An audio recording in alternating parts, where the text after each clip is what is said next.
Welcome to Bible Lesson 92. We are now going to pick up where King Darius is now the king of Babylon. So, where we left off was Belshazzar, Nebuchadnezzar's son, was the king over Babylon who ruled the world at the time. And as he was having a party, he made a big mistake and defiled God's things by having wine and worshiping idols. And Daniel told them that at this moment there is another kingdom coming in to rule the world. It was the Medes and Persian kingdom. So now King Darius of Mede is ruling Babylon, what once was ruled by Babylon people was now ruled by the Medes and the Persians. So King Darius has come in and he has cleaned house. So this is where we're picking up where King Darius is now the king of Babylon.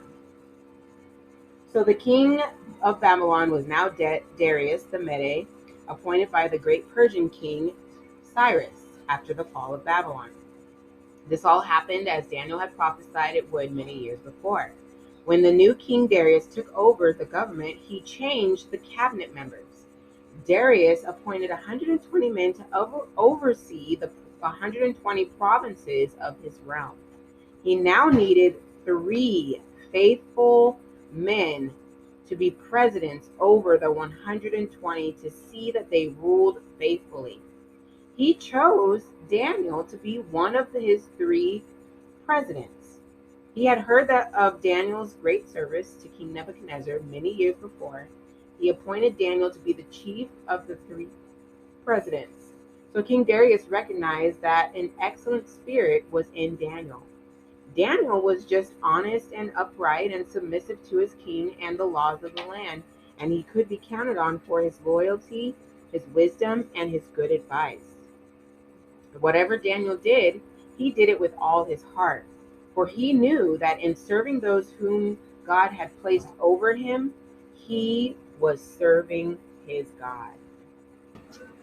So now there were 3 presidents over that 120 leaders to make sure that the 120 provinces were being ruled faithfully and rightfully. Daniel was one of those 3 people. Now, these 2 other presidents learned that Daniel was the 3rd president, and they thought, what is this Jewish person doing being a leader over Babylonian people? He does not even believe or worship the gods of Babylon. He's a captive from Israel, and he certainly did not deserve to be the chief of over people. So their envy and jealousy for Daniel became a drive in them to try and get rid of Daniel in any way that they could figure out, because they were jealous of him. So we need to ask God to keep the monster of jealousy away from us and instead give us love for those around us. So when we truly love someone, we are happy when that person achieves something, and therefore envy must run and hide. So think about it. How many of you have had a situation where somebody can do something and you cannot do it? Maybe you were a little jealous of them. Okay, but we don't want to have the jealousy. We want to have love. So when that person does something that maybe you can't do yet, you have love for them and you are happy that they are able to do it and not looking for a way to get back at them. That would be envy. We want love. So these men did not know that God and their pagan gods had nothing to offer them, that they would drive away the monster of envy. So they kept looking for different ways to get Daniel out of being one of the 3 presidents. So the jealous men thought how to get rid of Daniel. One of them said, I know. We can accuse him of something concerning his religion. Everyone knows that Daniel has never worshipped the gods of Babylon nor the gods of Medo Persia.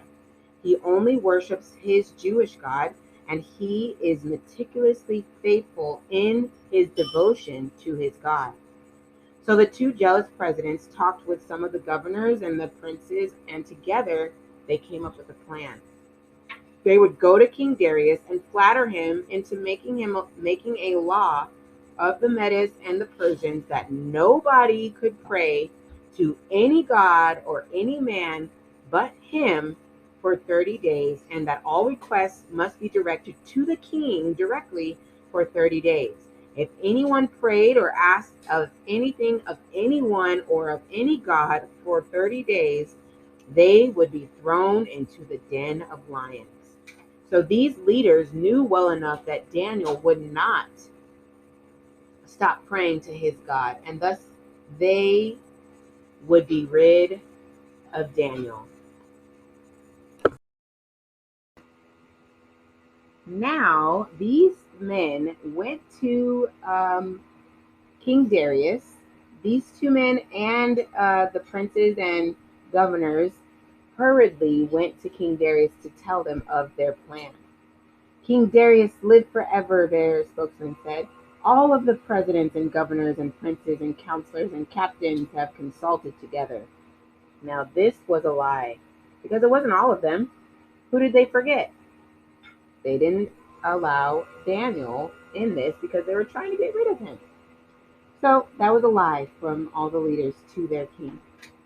All of us have consulted together, the lying leaders continued, and we would like for you to make a new law stating that any man who prays to any god or a man, except for you, O king, should be thrown into the den of lions. So the king was flattered when he heard his chief men being loyal to him. The law would make him great in the eyes of all his people, and he liked that idea very much. Their flattery kept him from asking if all the presidents, governors, leaders, princes had agreed to this new law, and thus he did not even consider Daniel. Now, O king, to establish this wonderful law, you need to sign it so that it cannot be changed according to the law of the Medes and the Persians. So the Medes and the Persians had a strong belief that once the king had signed the law, not even the king himself could change it after the law was signed by him.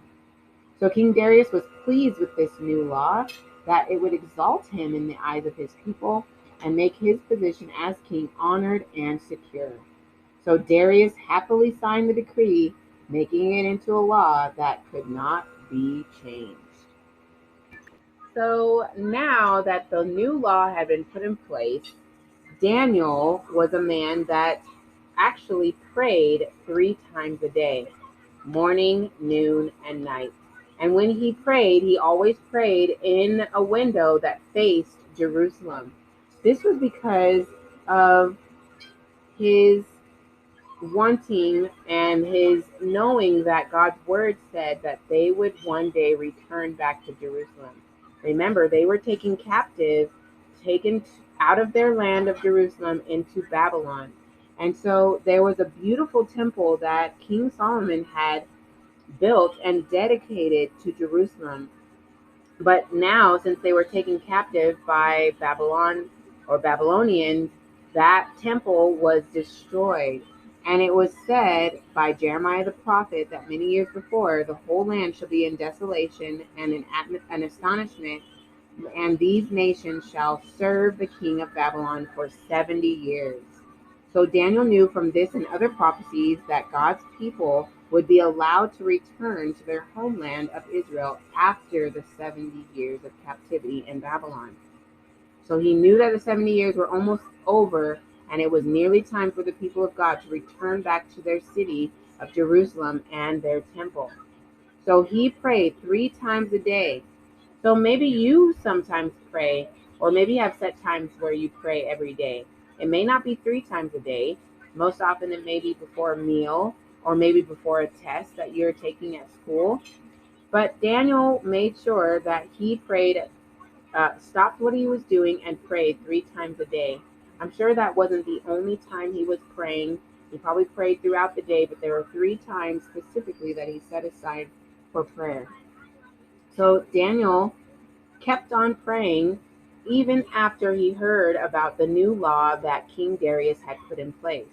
Remember, that law stated that if they are to um, pray to any other god besides King Darius, they were to be thrown in the lion's den. Remember, this was a plot to get rid of Daniel.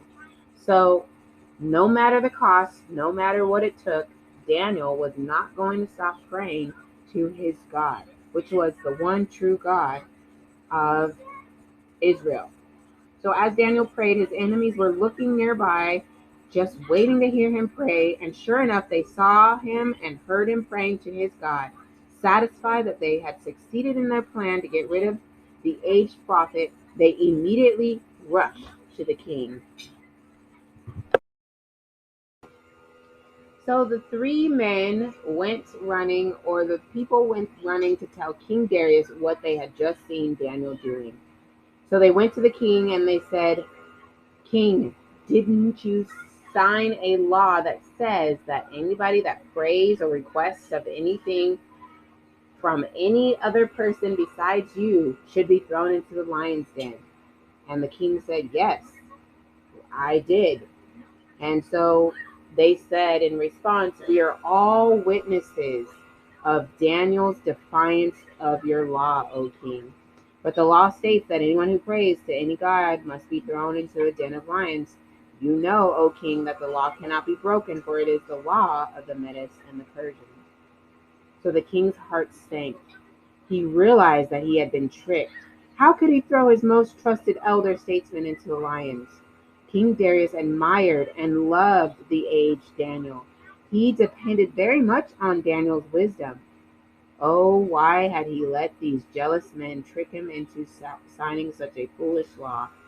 Could he possibly find a loophole in this law so that he could save Daniel from death? Darius tried his best to find a way to deliver Daniel from the lion's den, but the enemies of Daniel kept reminding King Darius that no law of the Medes and the Persians signed by the king could ever be changed, and if he ever changed the law, he would lose the respect of all the people in his kingdom. So there was no other way but to put Daniel into the den of lions, and so with great sorrow, King Darius gave the command.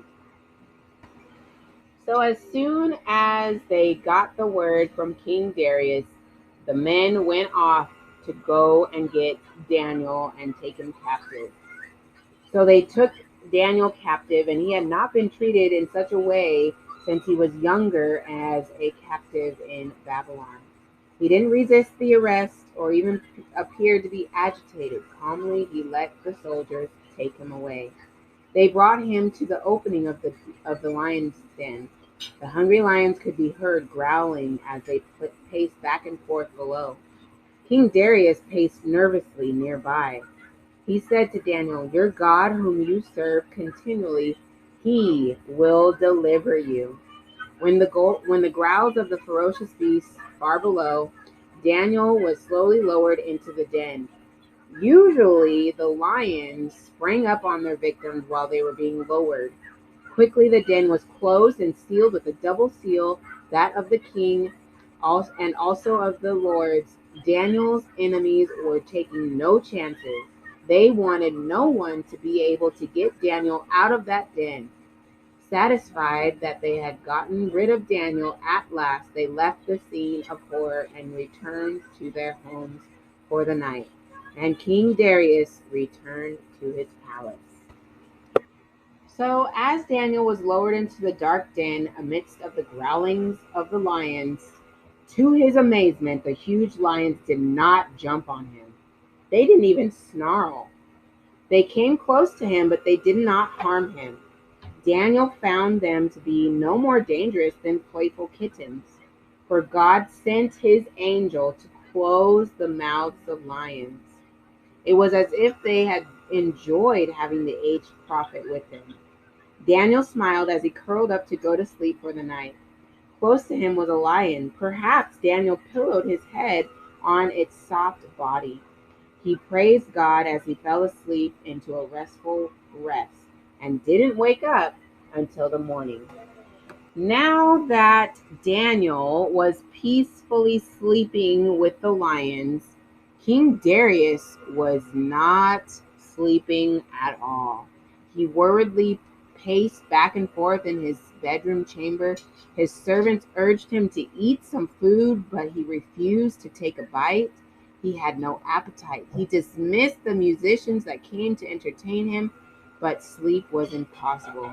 He could only pace back and forth as he worried about Daniel. He blamed himself and he blamed his officers.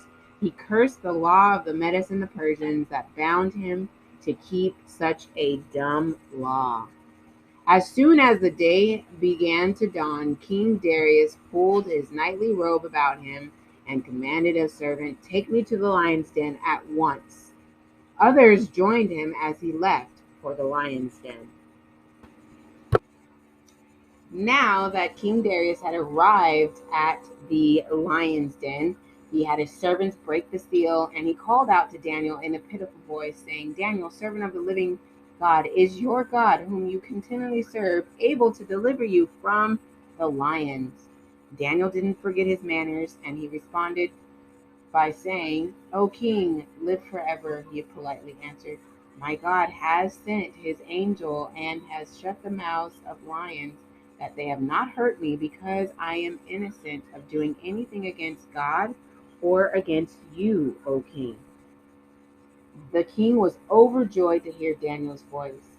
He called for the servants to at once come and lower the ropes so that Daniel can come and be pulled out.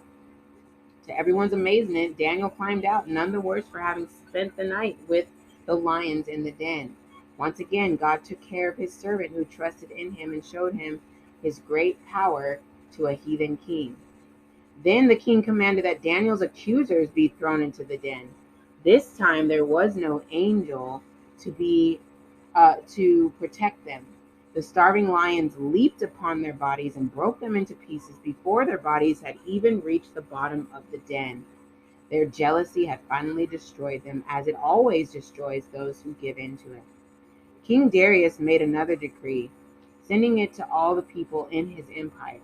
He commanded everyone to fear and tremble before God, the God of Daniel, because, as he said, he is the living God who endures forever, and his kingdom will never be destroyed.